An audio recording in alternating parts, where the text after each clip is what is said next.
Cuando uno aprende el tema de los números en el colegio, a medida que uno va avanzando, pues va aprendiendo diferentes categorías, diferentes universos. Primero, de chiquito uno aprende sobre los números naturales, luego los racionales y después los reales. Uno siempre se ve tentado a pensar que lo que uno ve primero pues es más simple que lo que uno ve después, pues obvio.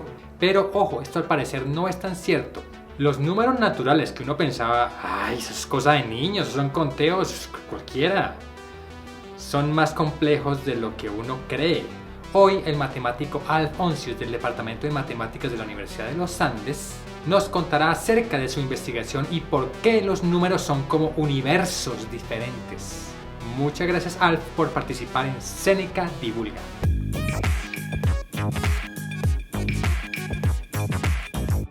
¿Hace cuánto estás trabajando en matemáticas? Bueno, Carlos, muchas gracias por la invitación. Pues yo empecé a jugar con matemáticas como desde los por ahí 12, 13 años, o sea, hace ya 30 años. Entré a la universidad a estudiar matemáticas en el 94 y estoy en el departamento desde el 2005.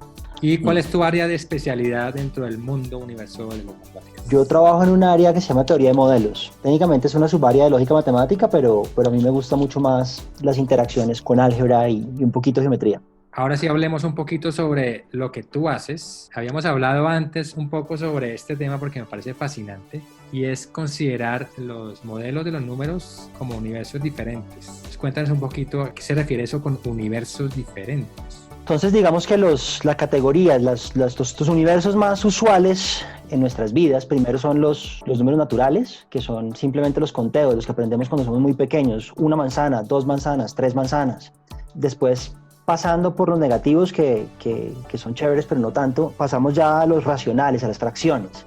Entonces hablamos de medio pi, de medio ponqué, de 4/3, de 17/20. Y creo que lo último que vemos son los reales, que de pronto nos cuentan que son los puntos de las rectas y ahí como el continuo y la continuidad de una línea recta, y entonces que uno puede pensar en raíz de 2 como la diagonal de un triángulo rectángulo de lados 1 y 1. Ese número raíz de 2 no lo habíamos visto antes, no es una fracción, pero es uno de estos nuevos números reales con los que ya empezamos a jugar en, no sé, octavo, noveno. Teoría de modelos lo que hace es como todas las cosas que nosotros conocemos que hacen parte de las matemáticas, hemos descubierto a lo largo del tiempo que realmente funcionan, y la analogía creo que la trajiste tú, pero me gustó mucho, como universos separados, lo cual no es la forma como uno lo aprende.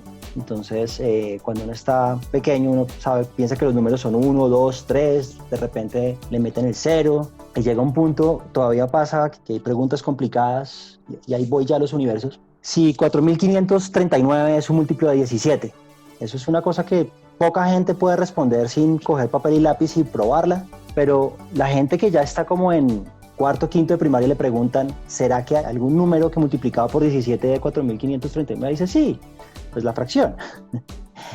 Pero realmente lo que uno hizo fue simplificar una pregunta que era muy difícil y volverla cada vez más sencilla. Y un poco lo mismo pasa cuando uno pasa de los racionales, de las fracciones, al universo de los reales, que preguntas como si había un número cuyo cuadrado fuera 2, que primero era no y además requería pensarlo y no mucha gente lo sabe. De repente, pues sí, raíz de 2, ahí está, cójalo y no hay problema.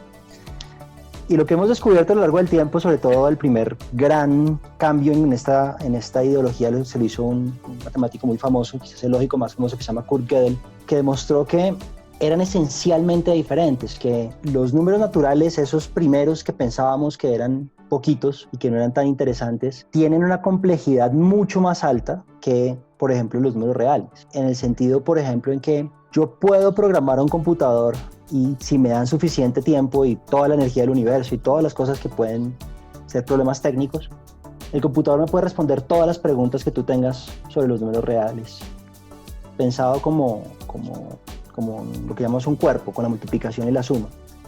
Mientras que si tratas de hacer lo mismo para los números naturales, nunca va a poder responder todas. Habrá cosas que el computador jamás va a poder resolver. Se llama el teorema de indecibilidad de Gödel. Y es eso, o sea, esencialmente cada universo matemático no es que esté incluido en otro.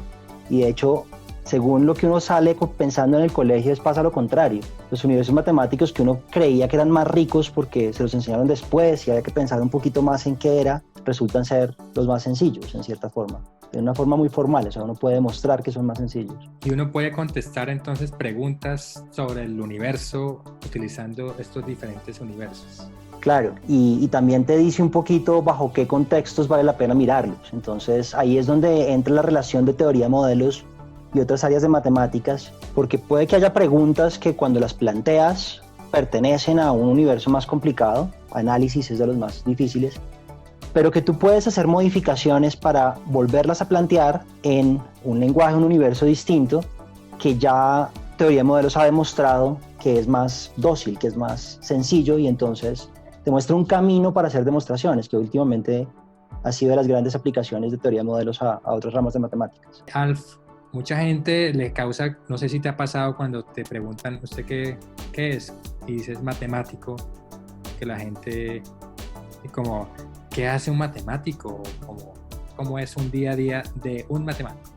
Hay matemáticos que, por ejemplo, están muy conectados con física y lo que tratan de hacer es ver lo que los físicos están observando y tratar de darles contextos matemáticos y demostraciones que les ayuden a ellos. Ahorita con Big Data hay una gran cantidad de matemáticos que lo que están haciendo es intentando dar algoritmos o encontrar cosas que logren analizar toda esta información que nos está llegando en un tiempo razonable y poder utilizarla. Y hay otros como yo que nos dedicamos a pensar en las matemáticas como por las matemáticas mismas, de alguna forma. Inclusive en contextos más básicos, como estamos hablando de teoría de números, hay preguntas que todavía que no sabemos. Entonces, hay una famosa que no entra en detalle, que si todo número par es la suma de dos primos. Una pregunta que es fácil de explicar, probablemente no tenga ninguna utilidad, aunque es sorprendente la cantidad de veces que este tipo de preguntas inútiles terminan teniendo aplicaciones después. Pero igual, yo creo que lo hacemos es porque nos interesa saber qué es cierto y qué no es cierto en matemáticas en diferentes aspectos, más que por aplicaciones. Y pues ahí entonces depende mucho, pero digamos que esos somos los matemáticos puros, como nos llaman. Fantástico. Esperaré el día que se pueda expresar matemáticamente nuestro cerebro. Eso es parte de Big Data y vamos a ver cuánto se demora.